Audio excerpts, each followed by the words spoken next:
Like you're talking about a project which typically would take a larger company anywhere between a year to 2 years. And we said that, you know what, we're going to have this ready in 3 months, or we'd have this ready in 6 months. And the conversations that followed would be like, okay, we'll come back next year. You might have it ready by then. And 3 months later, we'd say that, you know what, it's ready. You guys should probably come and take a look. Hey guys, welcome to Backstage with Millionaires. I'm Caleb, your host, and today the guests that we have on the show are Neeraj Rajmohan and Narayan Subramanian. So they're the founders of a company called Ultraviolet Automotive, and what they're building is an electric superbike called the F77. Now, these guys are based out of Bengaluru, and correct me if I'm wrong, but you guys actually grew up here, right? In Bengaluru? Yes. So you guys were basically friends, I guess, from not even high school. It was like grade 5? 4, 5. I think from the time we were about 10. Wow. But you guys were like friends, like good friends, or like just acquaintances at that point? No, we were good friends back then as well, right? So I guess this was, high school and early school days. So our interactions started just on the playground and all of that. And we were also, back then competing for the first place in academics. And so there's some healthy competition between the two of us, but predominantly good friends in, all sorts of mischief and other activities that kids are usually up to, right? Sure, yeah. And I think we both loved working with, appliances at home, tearing things down. Randomly, my mom's hairdryer would, go missing or be in multiple pieces. He'd be doing the same. And yes, so I actually started writing code at the age of, I think, 9 or 10, right? So, and that was where it all started for me. So by the time we actually encountered, our engineering university and things like that, I was fairly well acquainted with a lot of the hardware and the programming and the software. Why did you get into coding though? Like at such a young age? That's very I feel like that's very atypical. I don't know. It's just out of curiosity, I guess. It was the days where, my parents would get these Reader's Digest magazines, and there would be a Apple, I don't remember which computer that was. There were these advertisements of the Apple computer, and I remember obsessing over these things for, a couple of years. It was not just like, I need that. For whatever reason, I need that. I don't know why I need that, but I need that. And at some point, my parents decided, okay, let's just get him a computer, otherwise he's not going to shut up. And that's where it all started. And then it became progressively more, curiosity driven as to what can I do with this computer? Can I make it do something that I want? What was the first computer you had? So this was like a 386. I don't even remember the year. 386 and a 486. I had multiple systems back then, and I remember the first Pentium processor, 100 megahertz. So I've had all of those throughout, and then along the way, it's been several computers, but that's where it all started. Sure. And Narayan, were you also into coding, or you were more into tinkering and taking things apart? I grew up with Lego, right? And at a very early age, we were living in France for a while, and I think my parents had stocked up on Lego to hand me one set on every birthday of mine. But I happened to stumble upon the whole bank of Lego in my mom's wardrobe, right? And I threw a fuss, and I had to get all of it right away. And I think the next few years was, these were the Lego Technique kits where you had gears and moving parts and pneumatics, hydraulics, a lot of what textbooks can't teach you that you typically, figure out on your own with these kits. And as an extension of that, I got into aero modeling as well during my school days. Spent a lot of time working on building my own RC aircrafts. And I think back then it was hard to import things into India. So every DIY project would mean some appliance at home would go missing, and getting hold of motors was the hardest part at that point. And so this was me during my school days. And so I think, this sort of complementary interest that runs into what we're doing today as well. Yeah, that's fascinating. You guys were really unusual but cool kids in terms of your interests and like what you were able to accomplish with your sort of limited knowledge. Right. But then you went to college later on, right? And I guess started competing, started winning some of these competitions. So tell me a little bit about that phase. So, it wasn't planned that we'd go to the same college, but my interest was either towards architecture or mechanical engineering. And I still don't know why, but I happened to take up mechanical. And Neeraj, of course, his interest in computers, electronics, he ended up taking computer information science. And having been friends and worked, having done a lot of this during our school days, we were looking for avenues to go beyond what the textbooks had to offer. And back then, the early 2000s were when this culture of creative engineering inspired by the junkyard wars that we used to watch on Discovery, where you end up building interesting contraptions out of junk, was a fad in the technical circuits back then. And we ended up participating in a lot of these competitions across IITs, NITs, a lot of the local colleges in Bangalore as well. And won over 35, 40, I don't know the exact number, but like an enormous number of these competitions. And the reason why we don't know how many competitions we won was because we didn't collect the certificates. We were initially, right? So there was so many of these competitions that we won initially that we would go there, we'd win it, collect the prize money, and just walk away, go have a good party or whatever at the end of it. I'm sure the prize money was significantly more enticing for you guys than the certificate. Yes, initially it was that. We then realized the value that this could add to something bigger later in life. We didn't know what at that point, but I think parents also sort of...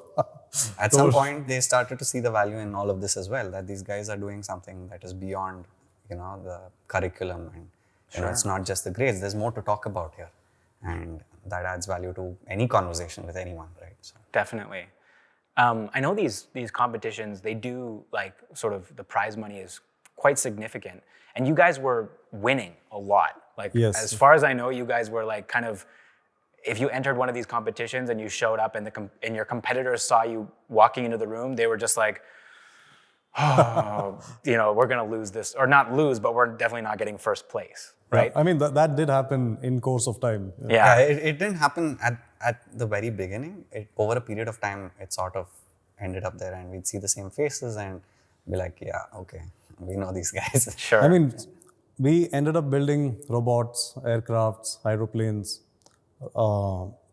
and problems that involved, for instance, one of the competitions was build a vehicle that travels a certain path on land, climbs a ramp to a height of 1 meter, vertical fall of 1 meter, reorients itself, drives its way to the swimming pool, completes a circuit on water, climbs back onto land, and then there is a spring-loaded door that it needs to have enough thrust to, overcome the force of the spring and then go to the finish line. So this is a physical contraption you have to build? Yes. And it's scaled down, right? It's not like a full-sized vehicle. Yeah, so these would be less than 1 meter in terms of length or, cubic volume. Sure. But the technology would be the same if you blew it up, right? Yes. So I remember using tiny 3cc engines, actually, 3.2cc engines.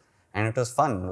This is something that, is directly scaled down from a larger vehicle. And these are meant for RC radio-controlled aircrafts.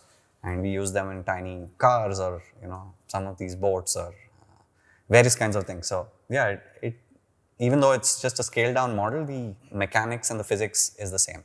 So, this brought together creative problem solving across all aspects of engineering, right? From electronics to computers to on the mechanical side to arriving at a creative way to approach the whole problem statement. And so you got a bunch of great experience from these competitions, you're building things, you're winning money. But I think that, right, these competitions aren't really accessible if you're not studying, right? So you finished, you passed out, right? That's the Indian for graduating from college, you passed out. And because, in Canada, it's like you get drunk and you pass out. But you passed out, and then I think you guys went sort of in two different directions, right? To pursue your own career interests. So what happened there? What did you actually end up pursuing, both of you? I guess we'll start with you, Narayan. Sure. So back then, the well-known options were mostly on the technical engineering side or the medical field. But having studied engineering, I was still thinking about what make sense for me to, pursue as a career. I mean, the mainstream, what was happening back then was mass IT recruiting as well. And during one of the placement interviews, one of the companies, looked at all my projects and said I'd be working with some of their clients, which included Ferrari and some of the aircraft aviation manufacturers as well. And so yeah, I thought, okay, why not give it a shot? Joined, and then I was doing C++, right? And then like, okay, so this is not what I signed up for, not what I'm interested in. Quit the job in a month. I think that was the most important decision, I would say, that probably led me to this point. Without a plan B, right? Usually we're always weighing between plan A and B and at what point you want to switch over. But this was a risky move at that point. And what happened though was during that 1 month is when I did in-depth research into fields that make sense or are interesting to me. And the whole creative design aspect of the industry was what I came upon and did a lot of research on. So NID in Ahmedabad was one of the good schools for product design, automobile design, among a lot of other design fields there. And these two were my focus areas. And I spent the next 6 months sort of, compiling all my work, all of these competition material and preparing myself to write the entrance and see how it goes. But yeah, thankfully got in. I think all of this is what impressed the jury during my interview process as well. And yeah, so went to design school, 2 years of design, worked with, did a few internships both on product, automobile design side, worked with Mahindra two-wheelers in Pune for a bit, actively took part in competitions there as well. I was one of the winners of the SIAM All India Vehicle Design Competition. And one more of my projects won the Michelin Design Award, part of which my project was showcased at the Detroit Motor Show in 2011. Ah. So yeah, so I was in Detroit, met the who's who of the designing community, and got, different flavor of how these industries approach markets in different parts of the world. Sure. And what I also felt was not enough innovation was happening. Given all of my technical background and the project that we had worked on, I just didn't want to be part of a company working on facelifts of existing models for the foreseeable future. I thought there was a lot more that I could contribute towards, which led me to pursuing another master's at Umeå in Sweden, one of the top schools globally. And my class was a class of 8 students and we had 7 different nationalities there. So I think a tremendous amount of learning came from, collaborating on projects with all my classmates, their thought processes, understanding culture and how their upbringing or their, geography influences how they view the world and how they perceive the automotive industry itself. And yeah, so there also I was the winner of the Move Awards in 2013, which was one of the large European competitions.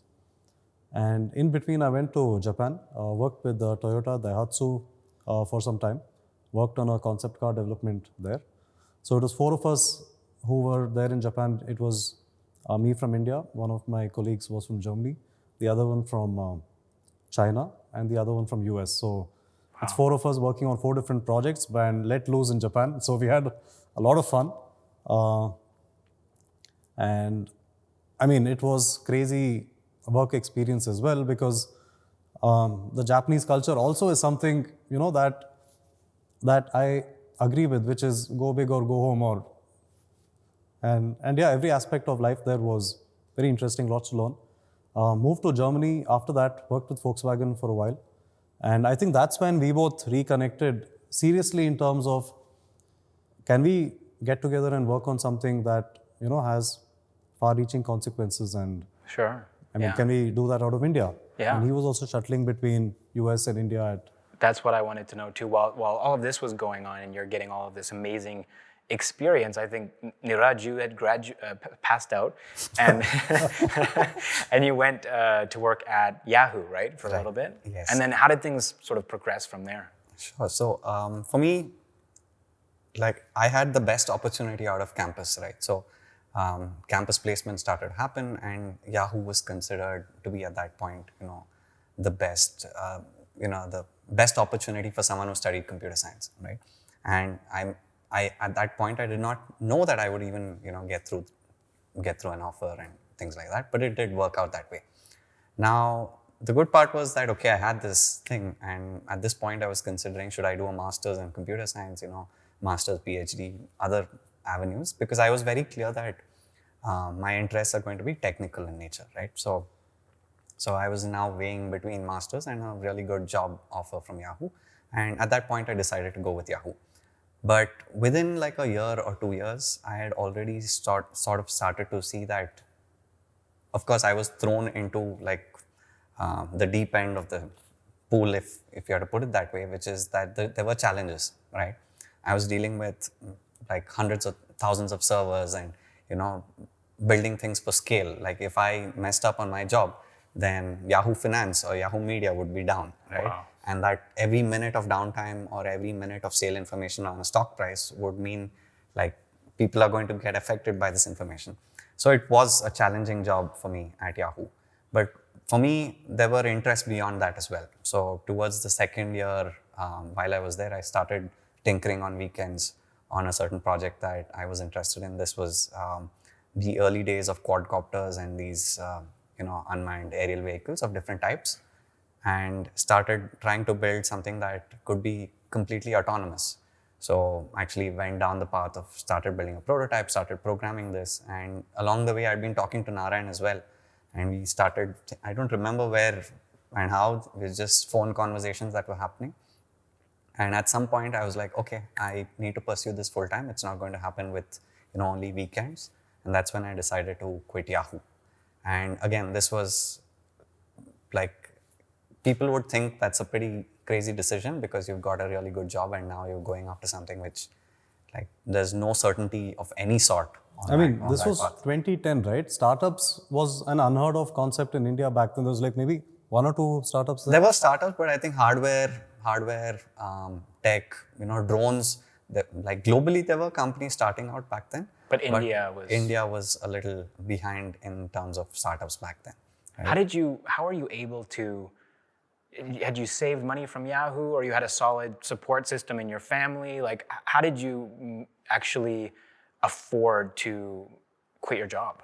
No, so this was all money saved from Yahoo. Wow. So just spent all of that on hardware, on building prototypes and things like that. Amazing. But that's where the limitation also came about, right? I could only support myself for a little over a year. And at that point, I started to realize the need for, having better sources of financing. And this was where I had no information whatsoever about how to go about doing this, right?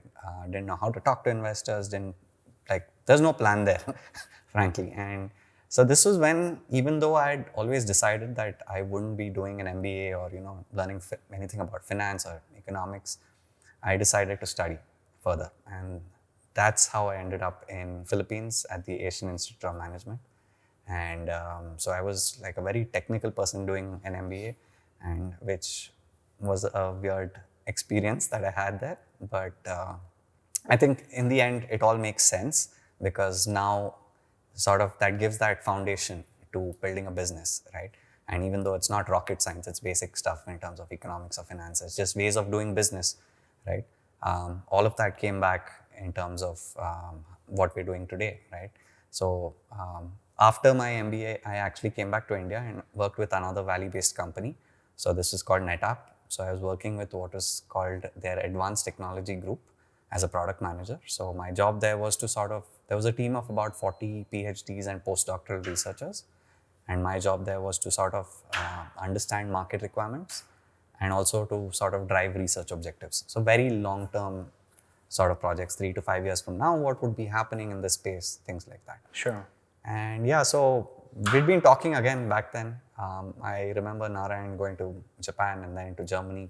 And we had been watching the trajectory of, Tesla, what's happening with Tesla.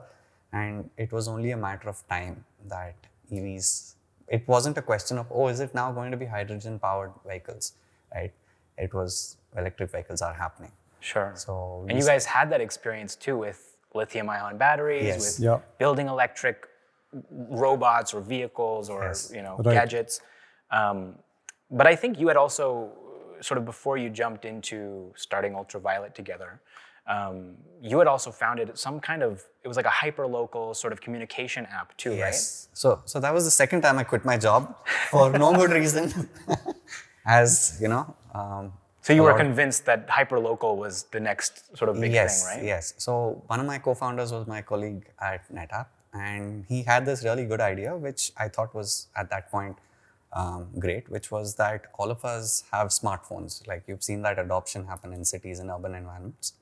And what we were trying to do is connect people who have some shared experience, whether that's a neighborhood or an apartment complex, or in general, some shared interest like a sporting activity or things like that in a particular, geo-specific area. And so what started out as a simple experiment started turning into something real, where people started having real conversations with people they didn't already know before. And so that was a real sign of progress, right? And over a period of a year, we managed to get to about 20,000 people in Bangalore, and hundreds of these shared conversations. But what also happened was that it would take a much longer time to scale globally, and we had to explore alternative ways to monetize this. What was raising funds wasn't an option, or? Again, so there were options to raise money back then for that company as well, but the models with which the investors wanted us to pursue in terms of monetizing didn't seem to directly fit into what we were trying to accomplish, which is that you force ads onto this platform, which does not seem which didn't seem organic at that point. And that's when, decided to sort of wrap things up. We thought it would take much longer to scale. And yeah, so that's when I think we started. I had been talking to Narayan as well. Narayan had started working on some other concepts as well. And we started talking about what would become Ultraviolet. Sure. So the reason why I wanted to ask you about that experience, instead of just skipping straight to Ultraviolet, and probably people in the audience are wondering the same thing, is because I want people to realize that you are human beings, right? And you've actually sort of tried some things that didn't necessarily pan out, right? Sure. And they were great ideas, right? Talking about drones, or you said quadricopters, talking about hyperlocal sort of communication apps where you can talk to your neighbors. These are all great ideas, and I think a lot of early stage entrepreneurs have these amazing ideas, and they think that that's going to be the next big thing, right? I'm sure you guys had Sure. these dreams, and you could imagine at that point in your life, 10, 20 years down the road, we're still going to be building this, Right. but now you're not, right? Sure. And so it's okay to fail, right? Right. It's okay to actually try something that doesn't work out. I think that's just really important for people to walk away from this interview, is that even though you have this incredible product that you've built now, and you're going to be, once you start selling it, you're going to be very successful as entrepreneurs. There was a point in time when that wasn't necessarily a guarantee, Right. right? But you did come together and you started to talk about Ultraviolet. So was it an electric superbike that you had first envisioned? Because I know that the two-wheeler space right now in India, the electric two-wheeler space, is very much focused on these sort of low budget, kind of like, even underpowered vehicles, which only go like 40 kilometers an hour or 60 kilometers an hour, right? Sure. Right. Did you ever play around with that idea, or were you pretty set on building something impressive? I think we spent the first 1 year, it was very logic driven. Maybe we'd also say that Ultraviolet is not a pure motorcycle company. I think we see ourselves as a technology company with the true motivation of innovating and bringing cutting edge technology to the consumer as early as possible. And I think that's what we've done, and that is what we would want to remain the DNA of the company moving forward as well. But having said that, we spent about a year, like I mentioned, understanding the EV space. What we were certain of was our confidence that EVs are going to become mainstream by 2020. This was back in 2013, 14 when we had initial conversations around it. And we, at that point, weren't clear on, what shape or form. And the other aspect of having, worked in different companies, different countries, gave us that perspective of what we want to be doing long term, right? And we were sure we're investing a significant part of our careers, or like probably our entire careers in this space. And that cannot be a whimsical decision. So having decided it would be electric vehicles, we spent time in the US. I think we at one point rented the Model S, drove it around to understand the user experience side of things. Neeraj spoke to multiple owners of Teslas to understand their motivation behind why a Tesla makes sense. I mean, it's not the first EV, right? There were other mainstream companies that had attempted electric vehicles. And spent time in Southeast Asia, different parts, Singapore, Taiwan, Thailand, understanding how EVs have evolved in a very different form in that part of the world. Totally different. And having to, process all that and see what makes sense for India, with the background being that we would be invested in this long term in our efforts. And see, I think the other part to all of this was that we've grown up in India, right? So we have understood over time the nuances of what these vehicles mean to people, right? And because they meant different things to us as well, right? So if you look at a utility scooter or a motorcycle, they mean different things to people, right? And having grown up through college and university and noticing that people, have a particular association with a type of vehicle, right? There's some vehicles which are aspirational in nature, right? And there's a certain stronger emotional connect to certain kinds of vehicles. That is something that we wanted to sort of also get in on, right? It was not purely, okay, utility driven, let's make a vehicle that takes you from A to B, right? Because a lot of people are doing that. That's a very crowded space and there are solutions, right? What we wanted to be doing and which still holds true today is that we want to bring cutting edge technology to, the consumers, which means that all of that necessarily can't come in every utility segment, right? I mean, if your only objective is to make the lowest, have the lowest price for a product, then, right at that point, you're foregoing a lot of innovation. Yeah. So, initially, the segments that we look at or the price points, some might perceive it as premium. Gestation periods for building out this technology ground up could definitely be longer than working with potential partners who already have parts of the solution available with them. But given that we want to be doing this long term, we thought it's prudent to invest in the real back-end core technology and building IP along these lines. And similar to how Tesla started off with the Roadster, or even, the Model S would be a good product to look at. And from there, what they've been able to get into in terms of economies of scale and what the multiple segments are looking at now would not have happened if the original goal was, let's make a car at $20,000-$30,000, right? And definitely. And I think now even Tesla is thinking about launching an electric car that's priced somewhere at around, was it $25,000 or $15,000? Right. Last I heard was around 30,000. 30,000, okay. 30,000. But it's like more affordable than their sort of Model 3 or anything else. So definitely, starting from sort of more of a premium segment, but then eventually, perhaps, would you say that that's maybe something that you guys are thinking about or looking at?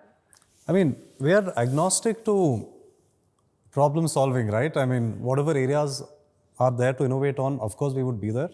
But what we would not like to compromise on is the whole aspect of innovation and real problem solving. Sure. And so the price point for the F77 is a reflection of that sort of mentality of not wanting to compromise on those things. Yes. So even when we looked at this particular segment, right, we were very clear on one thing.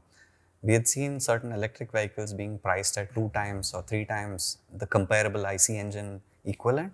And we were not okay with that, right? It has to be in the same ballpark. It has to be in the same price bracket. There can be a slight bit of a difference up to like anywhere from 10% to 15%, but not beyond that. And if you want consumers to, take this drastic decision of switching over from an IC engine, I think, and you want them to think about it as a fair alternative to an IC engine, then it needs to be in that price bracket. And that's where we worked backwards from, even the pricing of these vehicles for it to be commercially viable and successful as well. Sure. And so you had traveled around, you had seen what's going on in different markets, you started to get an idea of what you might end up actually building. But it's still just the two of you at that point, right? Yeah. You're just two guys. You don't have, I mean, did you have an office that you were working out of, or were you like in cafes, or what's the story there? I mean, a lot of work happened at home for a bit, but I think very early on we had the first team member join us, and I mean, it didn't feel like work when you're just sitting at home and like you just wake up and you walk to your table. So we sort of invested in renting out a space, which is sort of 250, 300 square foot room on the terrace of a three-storied PG in Koramangala. We worked out of there for about 8 months. What we built was, what we ended up achieving was translating ideas to a tangible, functional prototype stage. And like we mentioned, it wasn't that let's make a bike. That wasn't the plan. So we worked on batteries, we worked on different sort of powertrain technology, how to make batteries modular. Could we look at different segments? We were exploring ideas in the last mile commute segment. Are we looking at international markets where, public transport is very well established and you need a robust carry along with you kind of a last mile commute vehicle? Again, electric, of course. And could we look at smart wearables that augment your riding experience? So there's a lot that we achieved, and we had a whole array of interesting projects that we had built. And the first conversations with potential investors was, I think it clearly established that we knew what we were doing, and definitely the capability to pull off something outrageous. So actually, just going back to the time that Narayan's talking about, our first initial investors actually at that point, it wasn't that this company is going to build out the first product as a motorcycle at that point. Yeah. Right? What did you pitch to them? So we were talking about various types of products, I think, like Narayan said, and these were, last mile commute vehicles, very portable vehicles, things like this, right? And we had built out prototypes of these in 2 or 3 months. And we built out, versions of batteries and other augmenting tech capabilities on these. So we had basically over a period of a year, we had built out like 5 or 6 different types of products. We had a two-wheeler as well, right? Yes, we had a two-wheeler. It was a very cool vehicle where the chassis sort of rotates. And in one mode, you have a cycle where you're seated higher and you can, use the pedals.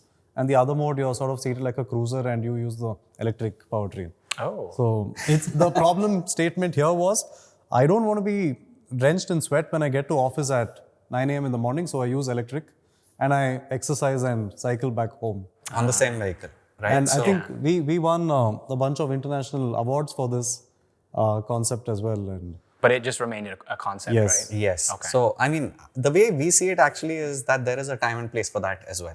It's Someday. yes, right? I was going to ask you, Yes. is this the next, after the F-77, you've got the... There are like so many ideas. So what we realized at that point was that would be more suited to other markets, particularly in places in Europe where there are separate cycling lanes, things like that. Cycling in India is not as easy as it is in some more developed markets, right? And so there would be a time for that kind of product as well. And so we had a bunch of these. And the interesting thing was we were looking at so many different models in terms of financing the company and the products. We looked at Kickstarter. We were almost going to go live on Kickstarter. Wow. And- How and close I were think- you to going live on Kickstarter? That would have completely changed the trajectory of the yeah, company. yeah. Right? Yes. No, but Kickstarter and Indiegogo, once it came upon, even before we started our conversations, we used to do a lot of research on what people are working on. It gives you a sense of the trajectory of where things are headed, forecasting trends, and So we looked at data from Kickstarter, all the companies that had started, hardware products. And one of the things that we noticed is if you track these companies over a period of time, like let's say they have a successful campaign, they've raised several millions of dollars, sold thousands or tens of thousands of units, and that's an interesting bump in, sales. But what happens after that is that it sort of flatlines and there's a very slow gradual decay into non-existence. And we started to see that happen for multiple companies. And so we had to look back and say that, okay, is this a real opportunity? I mean, we may be successful for a year or 2 years because of doing something like this, but what's the real plan beyond this, right? So, and we had spent quite a bit of time on our Kickstarter campaign as well, right? And at that point is when we decided, this is not going to work out. This is not a long-term solution. I mean, he was talking about the investment part also, right? And our investors were clear that you guys are doing exciting things. I don't know what you'll end up doing ultimately, but okay, here is some angel funding. Use this wisely. Let's come up with a robust plan. And that's what. So it was very generic. It was based on. But this was after 500-600 meetings with investors. This did not happen easy, right? Were you driving around town, meeting different... Driving around the country, driving around town, flying to different countries, did all of that. Yes. Was bootstrapping ever an option for you guys though, or? We did bootstrap. I mean, the first 1 year was bootstrapped. Sure, And but I like think long-term bootstrapping. Or See, it just the- isn't financially feasible. No, so see, I think where that comes about is both of us are actually from, sort of middle class families. So that kind of capital is not available for us, right? If we had that, that would be great, but that wasn't really an option for us. Which is the case for most people. yes, families are very supportive in terms of understanding quitting a job and understanding taking other decisions that they would perceive very differently in their generation. I mean, super supportive on that front. But like he mentioned, in the hardware space, at some point you run out of funds and So you need to really have the capital to back this all the way through, right? Which means that you have to be really smart about it. Which meant that we had to take on these meetings with knowing that there would be a very, very low success rate. Now, if you look at the number of hardware companies in India that have been successful, you won't find anything, right? Investors are used to, SaaS companies, software, all of these different spaces where they've seen previous successes. And when we go about and sort of bring about an idea, whether it's an electric vehicle of this form factor or anything else, it's generally perceived like, very interesting. But, I have, this sounds very difficult. So what kept you guys motivated during that period of time where the success rate was low, right? And the investors weren't necessarily fully on board with your idea, even though it was probably a great idea and your pitch was probably great and you were putting a lot of efforts into the presentation, but it's something that it's hardware, right? We're talking about hardware in a country where predominantly startup success comes from software, right? Most of India's unicorns are SaaS unicorns, right? So how did you guys actually stay motivated and optimistic during that period of time? See, I think Neeraj touched upon this, which is understanding where they come from, right? And knowing that sort of helps you stay confident. I mean, you keep track of all the feedback that you get and you constantly evolve your conversations and the way you make a pitch or what sort of information is relevant for what kind of investor. So it's an ongoing learning process.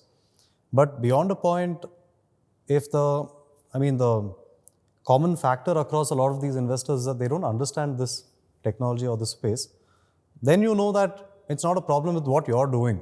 It's just finding the right person in that instance. So what would happen as part of these conversations is we quickly try to understand, and while investors are judging us, we're doing the reverse as well, right?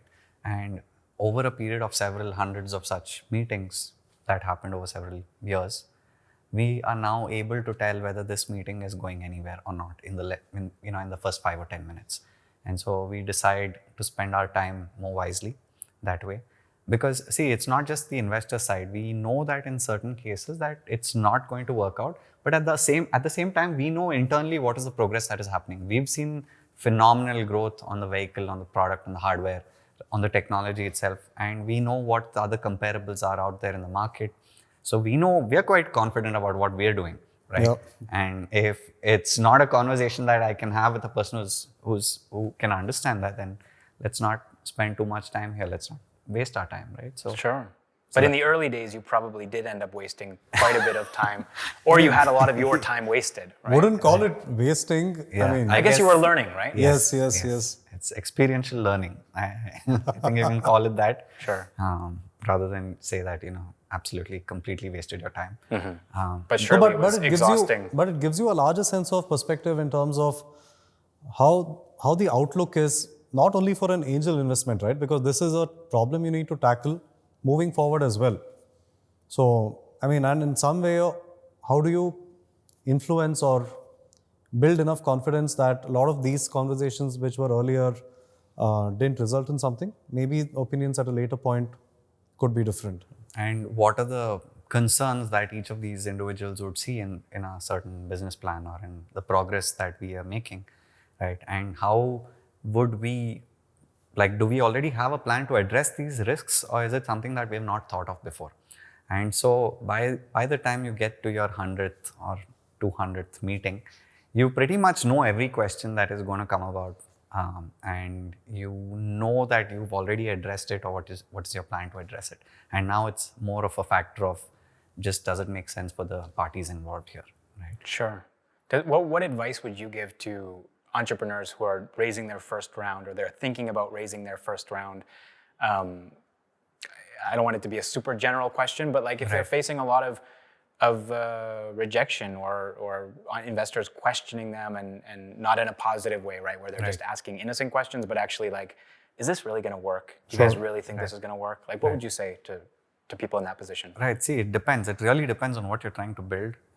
But I think you need to have that belief and certainty about what you're doing, first of all.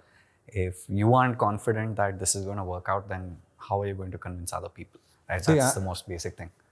And be open-minded. Right? And our plans have evolved. I mean, our core thoughts and ideas took about a year to solidify. And even once that happened, we've been open-minded to, whether it's internal team meetings where someone's got an interesting or a different way to solve a problem, or something coming from the business world in terms of feedback on how things could, be looked at a little differently. We've been very open-minded to that. And so one is having confidence in the idea, but not so stubborn that you think that is the best idea. So there's a bit of a balance there. Yes. Because I think it's also a slippery slope, right? If you take everybody's feedback, you're probably not going to be successful either. True. I mean, you need to know where to draw that line, and I think there is no formula for that. And part of our conversations is not only, it not resulting in something, but unwarranted feedback that might even come in terms of, why don't we only make batteries? Or why don't we, initially begin the company by importing parts from other places and start selling vehicles, and then maybe we can look at building technology in-house. And some of these fundamentally stood against why we started the company. So in those cases, we were like, this is an absolute no-go. And in some other cases, there was merit in what people were, trying to tell us. So the basic idea is your plan has to evolve over time, right? So what you present the first time can't be the one that you're presenting the 10th time, or, as things progress. And also at the same time, you can't lose focus on what you're actually trying to accomplish with the limited resources that you already have. It may be your own, you've borrowed money from friends or family, and you can't put that on hold either, right? What's happening there needs to progress to a level where if some potential investors coming and looking at you in the 6th month, it doesn't seem like for the last 6 months you've just been sitting around waiting for capital to come about, right? It should, so even if you look at it from an investor's perspective, I would think that the person is not just investing for, your future growth, but they're sort of looking at it as, oh my God, I'm getting a really good deal on this company. Like, they have managed to pull off something that I would not have thought possible with the kind of capital and resources that these guys had, right? Which means that how can that be possible for you as an entrepreneur, right? That means you have to be willing to go out of your way to use whatever unfair advantage that you have to make progress on your product or your service, right?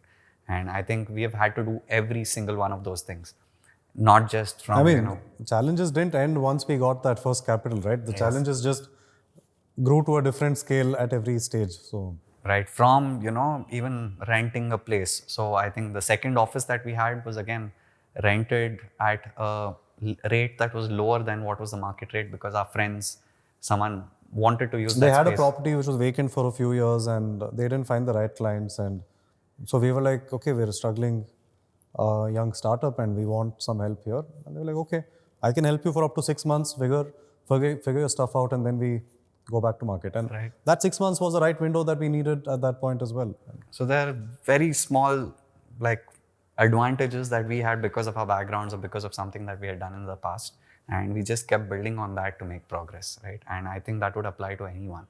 So even if you're starting from scratch, it usually means that you have not considered that you have some advantages, whether it's your university that you've graduated from, or whether it's your network, your social reach, your connect with the commercial community or investor community. There's something that you already have to sort of leapfrog from, right? See, and the other thing is, be passionate about what you're starting. Like, we see a lot of bandwagon companies. This space is doing really well. Possibly the people starting it have no experience or connection to that space. Okay, but there seems to be a lot of traction. Let's start a company in this.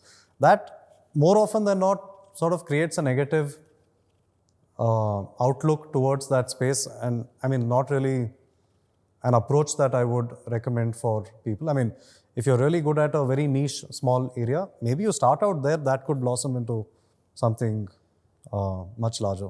Yeah, it's basically the difference between getting into a space because it's hot, Yeah. but you don't have any personal connection with Exactly. what you're building, Yeah. versus what you guys have done, which is, one, you're building a machine, you're building a vehicle, you're building, in a way, right, it's not just a vehicle, right? It's a culture. It's a new technology culture that we are trying to. but it's also full of this other technology too, right? You have it's this kind of like IoT thing, which is, it's connected to your phone, and it has all of these, which you guys have actually spent time building prior to, the F-77, right? As you said, in this first office that you had, you were tinkering around, building random stuff, and then even before that with your competitions, right? So you actually have this personal connection with what you're building, and I'm sure that your investors saw that, right? Or at least your first, most of the investors didn't, and sad for them that they didn't, because they could have gotten on board earlier. But the first round that you guys raised was a seed round from, am I saying it correctly, Specially Invest? Yes. And So the person we initially got in touch with is Vishesh. So he's one of these unique, one of these people with a very unique mentality of that's the same 0 or 1 approach, and he invests in space technology, a couple of aviation startups as well, and I think we hit it off from our first meeting itself. And so Vishesh has this very strong view about things as well, which is that if I'm taking such a large risk on a small company, I'm not in it for a quick exit, and I'm not in it for minor progress, or just if it's not significant progress, it doesn't make sense to him as well, right? Which means that at that point, all he has to sort of go on is not that, okay, this is a production ready vehicle, or this is that there's a validated spacecraft that has taken off, but it's more about the people that are these the right people to be solving this problem? I think that is his fundamental way of looking at it, and if that's a match, then he gets very excited. That's great. Yeah, I think that's important I've heard that from investors, that the number one thing that they look at is the team solid? And am I confident in their ability to accomplish what they're setting out to accomplish? What did you guys have at that point when you actually raised your seed round? Like, what did you physically have to show for the time that you had spent building? We had a lot of these projects. We had that first and last mile commute vehicle where we built out the entire vehicle, the batteries. It was a functional prototype. We'd had the other two-wheeler as well, which was a cross between cycling and using the electric mode. And was F-77 like even in the picture at that point? We had started work on motorcycles, and I think we had some progress and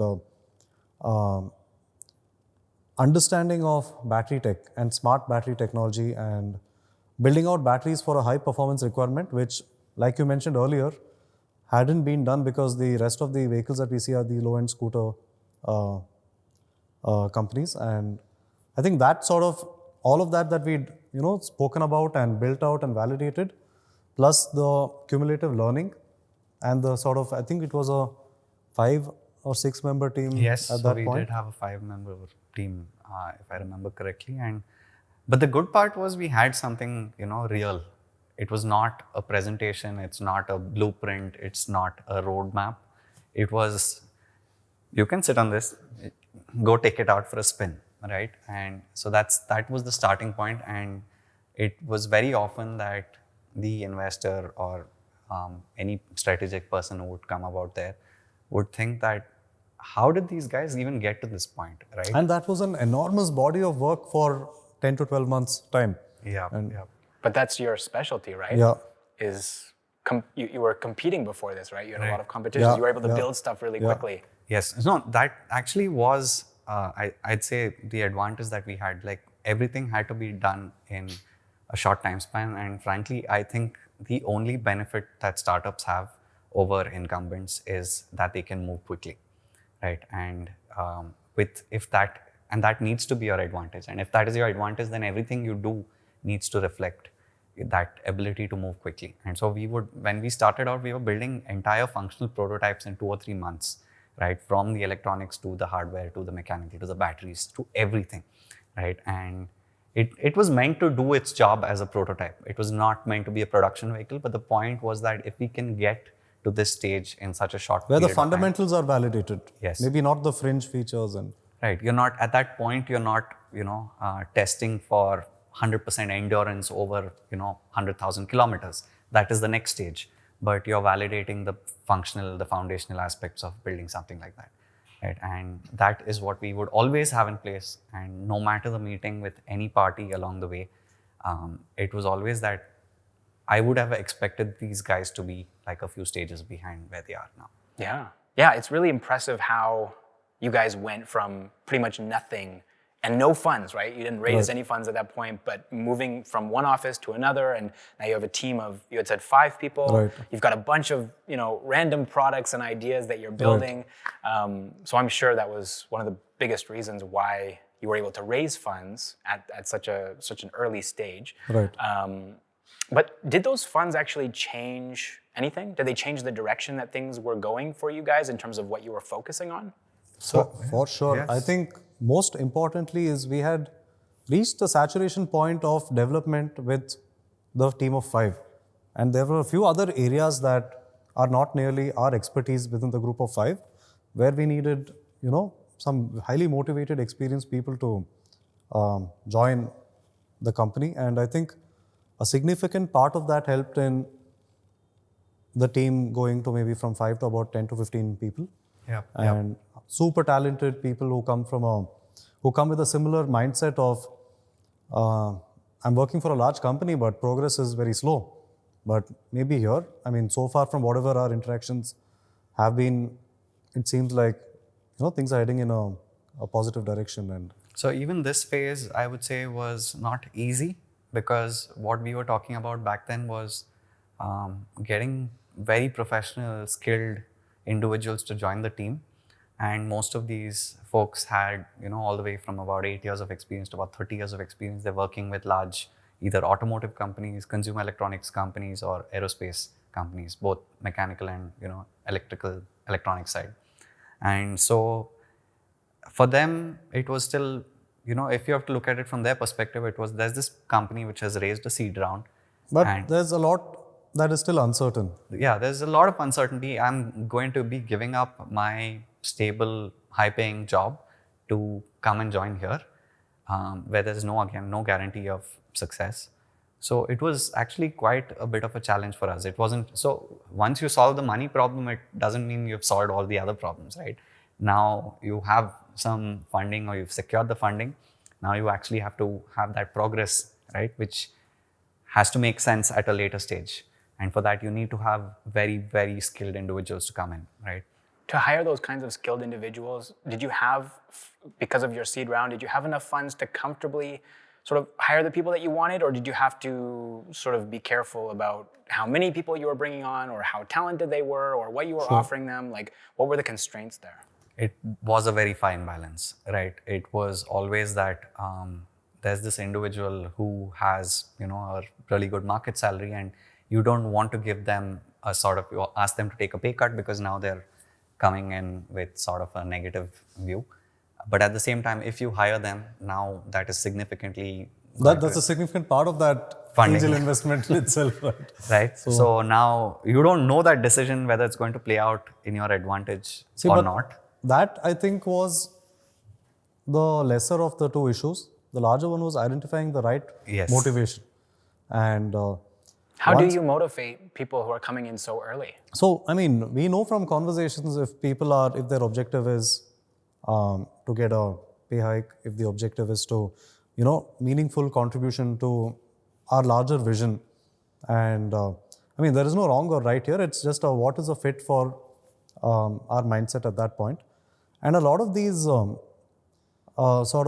lot of our early folks in the team, it wasn't a case of just meeting once and deciding, okay, like I'm going to quit my job, I'm going to join you. It happened over multiple meetings and conversations where we would speak to them in terms of getting advice, in terms of, and they would at the same time also be watching progress happen over weeks of interactions. And in a lot of instances, it's been mutual. We've loved our interactions with them. They've also seen progress happening and gotten excited by the long-term goal. I mean, by then we were working on the F77. Wasn't called the F77 then though, but it was a performance motorcycle for the Indian market. And Yeah. And so the interesting part here is, again, this is not something that you typically learn outside, which is that you can't just create a job description and like a title and then put it out there and hope to fill it, right? That's not how it works when you're at a very early stage. It is more around what is the kind of talent that you will find who will be willing to work with you as well, right? And so the company at that stage is built around individuals, not around job openings, right? Which means that if you find a person who is very motivated, who is willing to sort of be part of this journey, their skill sets define the next set of opportunities around them. So they have these strong skills, they have these other areas which they would want help on, then that's where the company actually starts becoming a larger organization, right? And so the company is built around these foundational pillars, which are these individuals who have very strong skills. And those weren't predetermined or predefined in that sense. That's an interesting way of sort of starting the culture of the company, right? People are able to bring their Right. skill sets and their interests in and Right. actually have it affecting the progress of Yeah. how things move in the company. Yeah. That's amazing. So you went from, you said 5 to around 15 people. Yes. In the span of, how long was this? about a year. I think About about a 8 year? to A 12 year. months. Okay. Yes. And So, then around and that they were- point, you started to also look at potentially raising another round, right? Was Right. it a See- corporate round from? Yes. I think we understood that the hardware space and especially the automotive space is capital intensive. So we are constantly, for the last 4 years, we have been in the fundraising mode. I mean, part of our everyday roles and responsibilities is part of that mental allocation goes towards that. So, I mean, there are phases where it is intensified, there are phases where it is not as intense, but it's never been a case of switch off completely along these lines. Of course not, because Yeah. you're not selling F77s yet, Yeah. right? Yeah. There's no other money coming in. Right, right. So, So but it's a challenge for all hardware companies, right? So even if you look at, like, just go back to Tesla, and if you look at their annual reports, their SEC filings, you'll notice that the Series A, B, C, D, E, all of them were actually Elon Musk putting his own capital at risk, right? And that is a surprising thing, which is, I think he didn't have much of a choice there as well, right? So anyone who's trying this is not going to have it easy, right? It's not a fad, it's not easy to build. So how are you going to get that capital in, right? So we started to see early on itself that there are certain particular types of investors who would be interested in something like this. And our existing investors at that point also sort of had several connects in the space and, made introductions. And these things usually don't happen in a single meeting either, right? So these take sometimes months, or even, I think in our case, it took over 6 to 8 months from the point of an initial meeting to them realizing that, this is a company that we would want to be invested in because they're moving at a very rapid rate. And while there are companies, and we spoke to a lot of these companies in that phase as well. I mean, we right? spoke to both possible strategic investors as well as pure financial investors. Right. And for most parts, the financial investors were still finding the electric vehicle space a little too early, or wanted to build more understanding of how this is going to play out. But I think on the strategic side, being in this industry, hardware industry, the good part was these companies sort of understood where things are headed, and also what might be good, to augment or invest in themselves in terms of adding to progression of technology. And I think that's where what we were doing was quite interesting to a few strategics. And I think conversations really picked up with TVS after a few meetings and these meetings would be about 3-4 months apart, right? And I think what we successfully managed to showcase was high amount of progress between each of these interactions. And I think by then we had a fully functional modular battery. Yes, and we also had a motorcycle which was, fastest in that segment, and that was progress that would be surprising to anyone, right? Like you're talking about a project which typically would take a larger company anywhere between a year to 2 years, and we said that, you know what, we're going to have this ready in 3 months, or we'd have this ready in 6 months, and the conversations that followed would be like, okay, we'll come back next year. You might have it ready by then. And 3 months later, we'd say that, you know what, it's ready. You guys should probably come and take a look. Wow. Right. And so that's how things would progress. And it was always that. And we were pretty efficient with the capital as well. And beyond a certain point, you need to start testing and validating things, right? And along these lines, I think there are a couple of instances we could probably share where things were a little sticky in terms of the testing equipment this was for the battery pack at that point. Yeah. So at very early stages, some of these things cost a few $100,000, right? And that's sort of the investment itself. These are the equipments that you use to test, or software? Yes. Or No, this is hardware. Hardware. Equipment that you can use to cycle your batteries, to continuously do these kinds of tests. Right? So I To think this simulate them. particular example we're talking about is where you collect data on how the riding condition, how you ride a vehicle on the road, and want to simulate your batteries indoor to the same sort of cycles. And Yeah, so we actually didn't have much of a choice there because we couldn't spend the entire funding amount that we've raised on one piece of hardware. And so at that point, we realized that we don't need this kind of equipment. We need a subset of this. This is where that sort of finding the right people with the right motivation comes in. We built it for about 1/20th the cost of what we would have had to pay if not. And this was I think less than $5,000 in what we spent on that entire thing. And that did the job for the next couple of years, right? So again, it was something that you don't know that's a challenge when you start out, but along the way you encounter this and now you have to make a choice. Am I going to use all of these coins that I have to solve this one problem, or do I need to find another way around, right? So, No, but I think this is where a collective group of people who don't take no for an answer really, you can do remarkable things. Sure. And it starts with you guys, right? And it trickles down to the people that you have on your team. So you faced that problem. Were there any other things that you faced along the way while you're actually working on developing the F77? Anything that was almost like potentially life-stopping, where the startup could have potentially failed because of that? Because this battery cycling thing sounds like if you hadn't been able to build it, what would have happened? It would have had a cascading effect where the next round of investors would be like, where is the data that you've tested? And we're like, okay, we couldn't do it. And that wasn't an answer that we could have. I think we have had so many of these situations where, at some point you stop worrying that it's going to take you down. But we've had several such instances along the way. But anything on the technical lines we've enjoyed. That's what we do, right? So it's not so stressful to us. Right. You're used to it. Yes. You're just in a constant state of near death. Yeah, you're like, if you're sweating because of all that anxiety, you just, have another t-shirt and just go on with your day. Yeah. But I think like Narayan said, technical challenges, I think we have always been up for. I think now as we progress, there are other challenges in terms of how do we plan our distribution? Like we want to ideally be across the country and across the world. So there are lots of more challenges remaining. It's not all solved. And yeah, we'll see how to get there.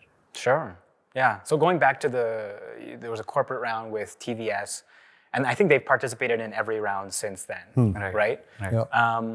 But I don't want to skim over from that point, right, to today. I know it's easy to do that. Right.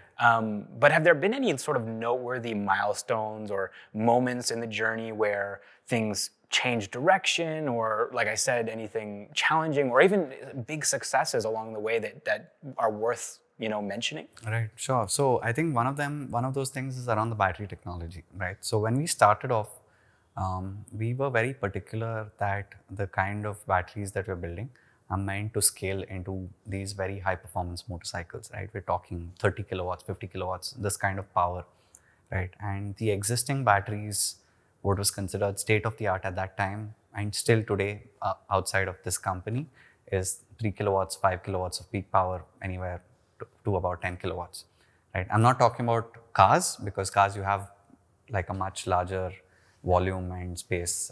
And multiple Yeah. mechanisms to cool the batteries. You could have channels of liquid and... Yeah, so we're talking about a motorcycle where the space is constrained, where the weight is constrained, where the bill of materials and the pricing the price of components that you can put in, it still has to make sense for the company. So, which means that, how are you going to solve this problem, right? So initially when we looked at the approaches that companies were taking, it did not make sense commercially to build certain kinds of things like that. Like, you have liquid cooling, you have what NASA, for example, uses in the lithium-ion battery packs for their astronauts, for their life support systems. There are certain safety measures that they take, and these are part of their battery packs for astronauts, which actually prevents catastrophic failure in certain scenarios. So we want all of that technology, but we need that at probably 1/10 the cost, or we want that at to be solving the same problems, but not in the same manner. And Seems like a trend. Right? So now how do you do as this? much localization as possible. Yeah, we can't use some fancy novel materials that are available only in the United States and are restricted and can't be exported because of they're part of defense or space technology, but we want the same outcome. See, and considering we're talking about batteries, one easy technical way to convey the challenges or the enormity of the challenges is the world was still working in the two-wheeler space for 3 to 5 kilowatt vehicles. We are talking about systems 30 kilowatts and north of that possibly. And when you talk about heat, right, if you go from 3 to 30, the current goes up 10 times. But the heat is a square of the current, right? So your heat goes up, the implications are 100x. It's not just Right. 10x. So now you're talking about It's very precarious. yes, Yeah. yes. So when we started out, I would not say that we were 100% certain that we would solve the problem, right? We always felt that this is a lingering problem. How would we manage to dissipate the heat? How would we manage to control it? Would we at some point later on have to put liquid cooling as part of this? And again, that would mean the price of the vehicle increases, the weight increases, your efficiency comes down. So all of these things were, lingering problems for I'd say about 2 years. Wow. Right. And that is And I think step by step, we sort of were and so able we to- would do these small experiments along the way to validate this crazy novel solution. We're trying it, but does it work at a very small scale, right? And we would do this for the safety of the batteries, for the thermal parts of the batteries, and we would validate these as part of smaller experiments and then slowly integrate them once they get validated at smaller levels into the larger pack. Like a pack has a few hundreds of cells, but maybe you start with a 4x4 16 cell module and see whether you can solve it at that stage, and then you have a broader envelope. And So by the time that the end of that period when we had batteries that were, that can meet this requirement, I think we had seen it being solved for ourselves, so we kept building confidence. But when you see the final outcome and that it's functioning, and you think back 2 years ago how you didn't know that you would be able to solve this problem, that sort of blows your mind. It just, for us, that was a big moment. And these things happen in hardware development, right? Where it's only an idea, It's a ridiculous idea when it starts out that you're going to solve this problem, which no one else has ever been able to do at the price point at using materials that are commonly available. And you've convinced yourself that this is possible, right, with no external validation. And then 2 years later, you see that it worked, right? So those are some big moments.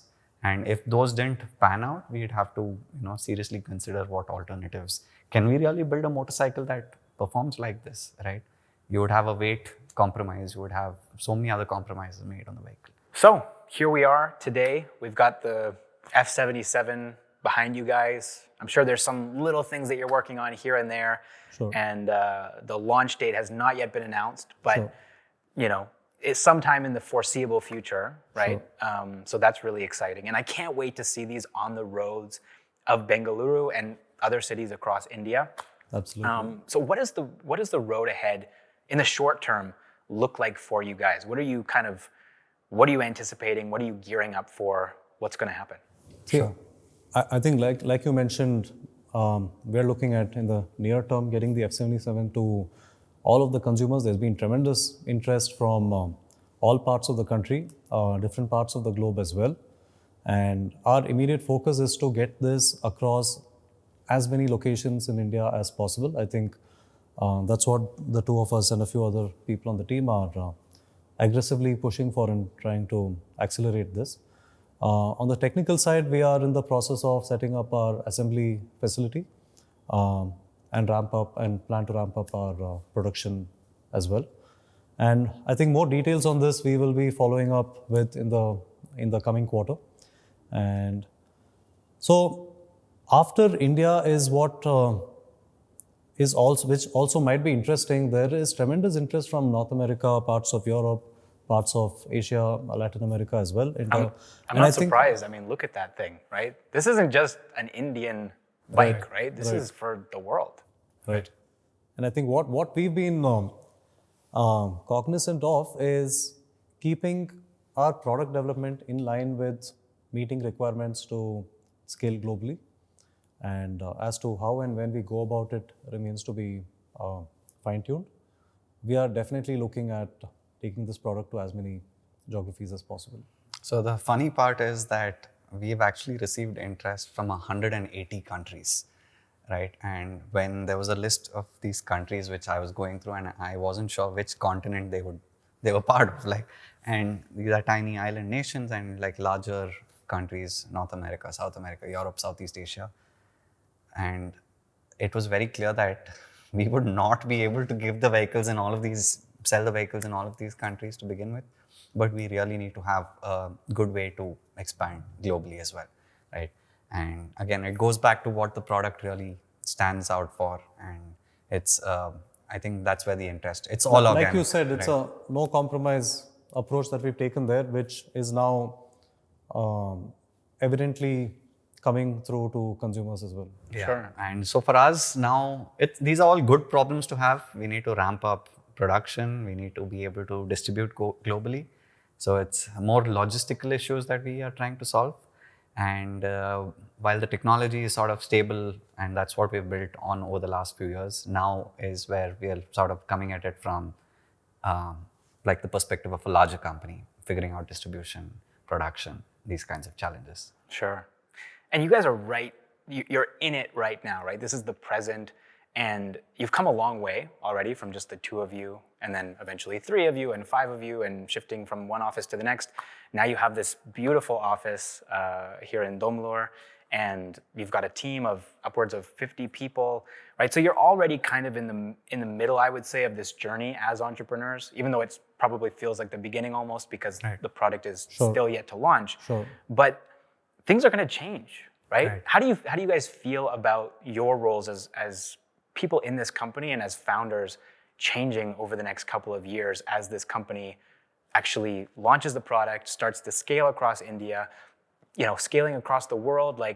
You've been tinkering, right? You've been sort of here with the product, seeing it evolve, but are things going to change for you guys as the company grows? I mean, that's constantly changed. I mean, right from the early days where we were 100% focused on the technical aspects to moving forward a little bit of managing things on the business side, managing operational matters in the company, legal aspects of working with various different entities.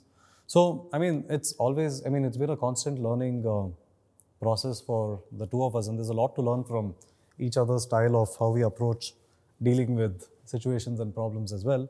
And I think moving forward, it's just going to be every day is going to be broken down. If you're doing 20 different things today, probably going to be 50 different things on the same day. And the constraint is only 24 hours a day, but I think we'll just have to figure out how to optimize time there. So I think what also changes over time is at some point we realize there is, that there are particular challenges which we need to have professionals come in and help us out with, right? And at each stage that has happened. And so like when we're talking about it in terms of production, in terms of go-to-market, in terms of distribution globally, those are areas that we now start to focus on. And there's certain areas we end up talking to other individuals and see if these are the kinds of individuals who join the company as well, right? So those are the sort of challenges that are coming up. And for us to even have those conversations with very skilled professionals, we need to have the basic language to have that conversation, right? Otherwise, what happens is you come across as someone who doesn't know what you're talking about, and which means that there's a lot of background work that we end up doing. You get it wrong a few times. You have these conversations, you get them wrong a few times, but at the end of it, you figured out what is it that it's like. The structure is already in place, and you need some very strong individuals to fill in the details, right? So these are the kinds of things. So now our job is sort of evolving into that, right? And yeah, it wasn't this all these days. So it's always changing. So I don't know, frankly, what it will be a year from now. There'll be some new challenge then. But yeah, so that's part of, I guess, building a company. Sure. And then not looking a year ahead, but maybe 5 or 10 years down the road, right? Long term. What do you see happening here at Ultraviolet Automotive?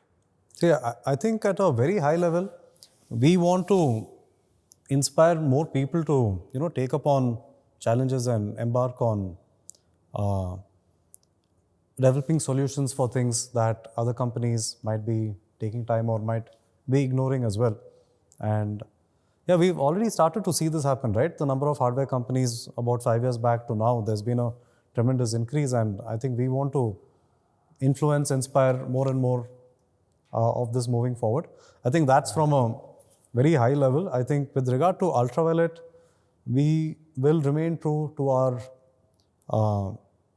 DNA of cutting edge technology, creative problem solving, and in what shape or form, I think that Yes. is more of things that we would rather leave open. But there is work going on constantly internally in terms of what kinds of products would be out there, right? I think there's a more fundamental thing which is around the philosophy of what, like Narayan said, what we would rather be doing, that always has to be in place, right? And at any point, our focus does not always completely shift away from what is happening internally in terms of the progress, in terms of the technology, in terms of the next generation of products, right? So if this is the next generation of motorcycles, we've already planned for the next generation of a couple of other products as well. Wow, that's very exciting. It starts with the F77, but Yes, then yes. we may see in the long term, Yep. not in the immediate future, but in the Sure. long term, some other things coming out of Ultraviolet. for sure. Yes. Awesome. All right. Well, hey, Cool. thank you guys so much. This was a long interview, but I really appreciate you guys sharing the story from beginning to end, from your childhood to your college days to, a couple of, I wouldn't say misfires, but learning experiences when it comes to starting up to eventually this amazing company. And our pleasure to share a lot of these experiences with you. I think it's been a really long time since we ourselves went back to some of those early days, and happy to Yeah, share so all of it's this. usually very interesting when you're having a conversation and then you're suddenly looking back and you realize all of the things that have happened, right? So recently I was in another conversation and someone mentioned to me, like, are you guys going to, outgrow that office? And it took me a moment to realize, yes, that's going to happen soon. And when we took this space up 2 years ago, that it felt like, oh my God, this massive building, like this is going to be empty for some time. Like No, this- we really saw that accelerate in our the second office. where it was 3 of us that moved into that space. And I think that space would be this floor that we are sitting out of right now. And it felt massive Yeah. for 3 people, right? You have just 2 tables and like 3 people, and this such a large space. But by the end of that 18-month period, there were 25 people there. And it felt like, okay, there's no space to walk around. Right? Now the same thing is happening again here.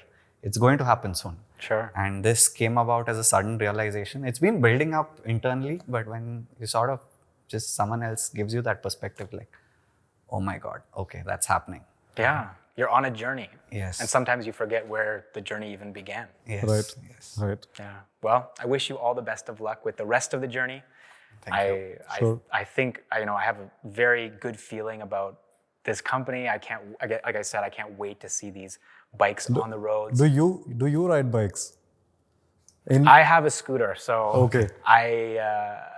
bikes are a different beast. Okay. It's automatic, right? Yes. Yes, Yes. yes. You Then, should, then yeah, I think should be I able can. to, yeah. Okay. I'm very confident on my 2-wheeler, so Cool. I would definitely love to drive this thing around. Super. Okay, awesome. Cool. Cool. All right, guys. Thank you. Thank you so much. Thank you. Thank you.